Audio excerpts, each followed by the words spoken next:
책임을 지고 만드셨고 나 그만두고 나면 이제 부모님 이쪽 앞에 여기 봐주시면 얘기하시죠. 여기 봐주시고. 나 그만두고 나면 이제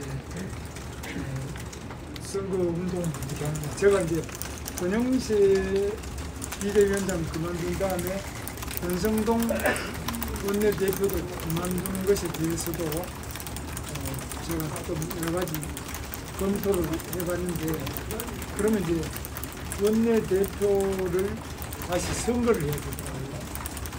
근데 선거를 하면은 공고해서 투표하고 그런 그 운동 기간이 꼭 필요해요.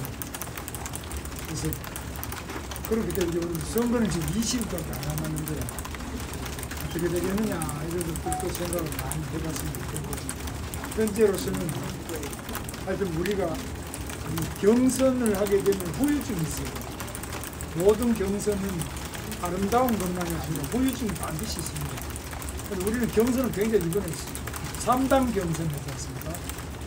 1단계 10명에서 8명, 8명에서 4명, 4명에서 2명, 그래서 2명에서 하나 이렇게 왔는데, 거기다가 또 지금 한덕수 후보하고 이렇게 또 했잖아요. 그러니까 이 경선을 4번을 거쳐갖고 왔는데, 후유증이 상당히 큰 경선 후유증이 너무 아쉬웠습니다. 여기다가 또 지도부의 개혁이라 해가지고 또 정리를 하면 선거는 또 어떻게 하느냐 하는 문제가 현실적으로 있게 되죠. 그런 상태인데, 사실 지금 여러분들 보실 때 마음에 썩 덜 차는지 몰라도 우리가 이 선거 22일 남은 선거 기간 동안 원내대표 선거도 일주일 이상 하고 뭐 이러고 나면 선거는 이제 포기하는 그 단계를 가능하게 할 수 있는 거예요. 그 점이 조금 문제가 있습니다. 이재명 후보가 지금 여론조사에서는 좀 압도적 우위를 하고 있는데요. 이 시점에서 좀 이준석 후보와의 단일화가 좀 필요하다고 봅니다. 근데 이준석 후보는 좀 단일화에 대해서 좀 단호한 입장인데 어떻게 풀어나갈 생각이세요? 이준석 후보에 대해서는 여러 가지 경로로 저는 함께 하는 것이 필요하지 않느냐 하는 의견을 가지고 있습니다. 이준석 후보는 우리 국민의힘의 당 대표를 하시는 분이기 때문에 우리하고는 특별히 생각이 다른 건 없다고 봅니다. 당내에 여러 민주적인 절차 과정에서 잘못돼서 지금 따로 나가 계시는데 또 뭐 따로 할 이유가 있느냐, 당의 이념이나 이런 게 다른 건 없어요. 정책도 특별히 차이 나는 아니고 그런 점에서 하나가 되는 것이 필요하다고 생각합니다.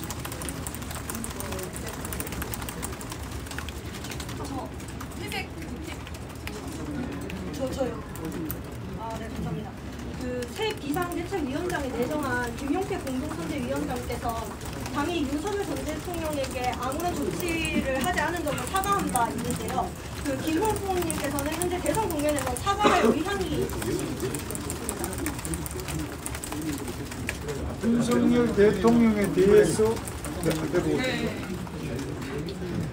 윤석열 대통령에 대하여 제가 사과를 하는 것이 계엄에 대한 건요? 네.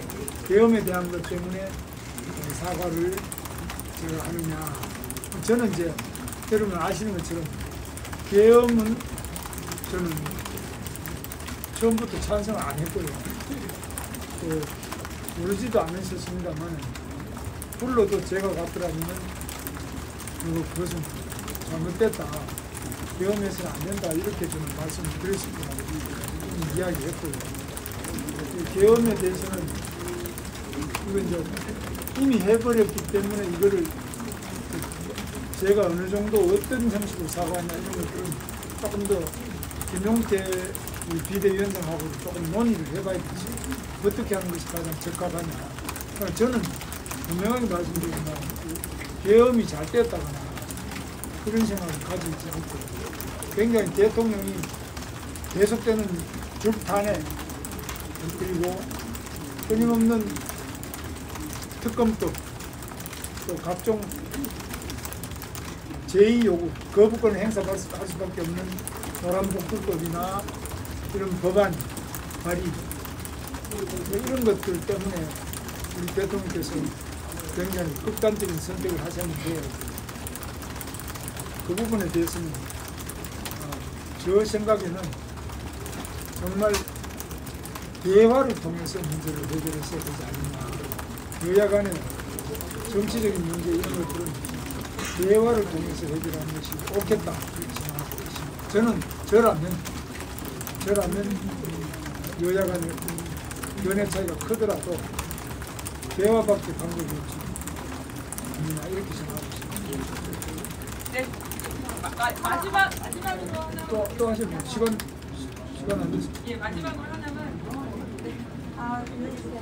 저 대리랑 오십니다. 윤석열 전 대통령이 후보님을 지지하는 메시지를 낸 것을 보고 당내에서 이제 일각에서 비판이 쏟아지고 있는데 후보님의 입장은 어떻게 되세요? 윤석열 대통령이 저를 지지하는 메시지를 내셨는데 이제 국내에서 비판이 쏟아지고 있습니다. 뭐 저를 딱 지지하는 건가? 뭐 어때? 지지하는 페이스북으로 올리신 걸 말씀하신 거예요. 네, 맞아요. 근데 사실 지지한다고 그렇고 뭔가 다 같이 화합하고 음악하자는 후보님은 그럼 메시지를 듣고 싶은가요? 저는 아직까지 자세히 읽어본 건 없는데 딱 지지 의사라고 봐야 되겠다. 그 당원들이 합하고 통합해서 반드시 승리하라는 그러한 메시지입니다.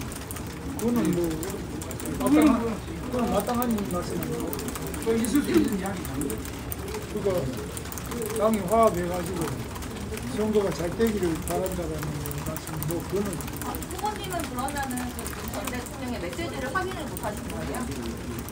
저는 뭐 그 페이스북에서 보다니 아직 뭐 저기 직접 읽어볼 시간이 없어요. 읽어보지는 못했어요. 그 하면 더 자세히 보고 필요하면 제가 말씀드릴게요.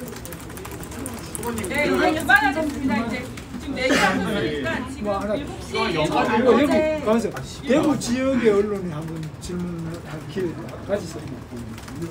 대구 지역 언론.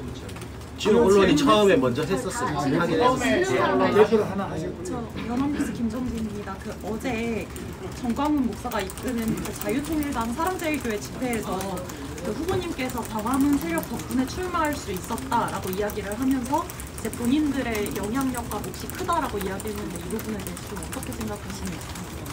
그 점은 뭐 누구라도 자기 역량 때문에 됐다 이렇게 안 하시겠습니까?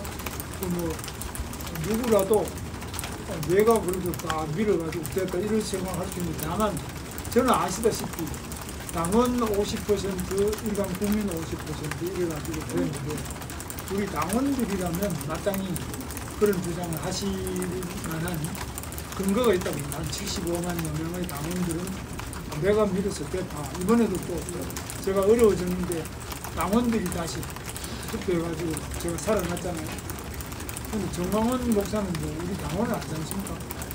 그냥 일반적인 말씀을 하시는 거는 없는데 직접적인 당원들이 하는 이런 말씀하고는 다른 말씀은 그냥 내가 그렇게 다 우리 덕택에 된 거 아니냐 이렇게 말하는 사람들이 아주 많습니다. 네. 여기까지 하기로 하겠습니다. 마이크도 그만하겠습니다. 그만하겠습니다. 저 연관 질문인데 하나만 해주세요. 예, 죄송합니다. 무슨 생방송이 있대요. 좀 봐줘요. 예. 죄송합니다. 한동훈 대통령이 윤석열 대통령 출당 조치에 대해서 말하셨는데 윤석열 대통령이 자꾸 선거에 대해서 개입하는 것이 좀 좋지 않다고 출당 조치도 하셨는데 이에 대해서 어떻게 생각하세요?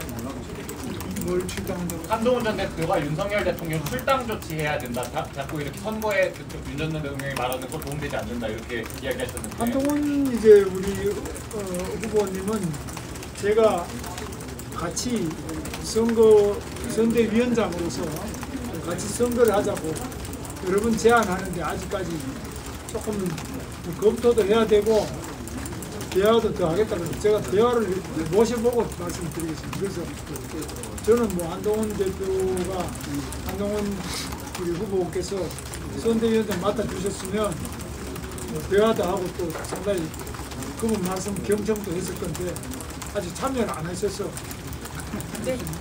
전화하는 시간도 거의 짧았습니다. 그래서 깊게 논의할 시간이 없었는데 앞으로 논의를 좀 하고 말씀을 좀 듣도록 하겠습니다. 네, 죄송합니다. 이제 마무리하도록 하겠습니다.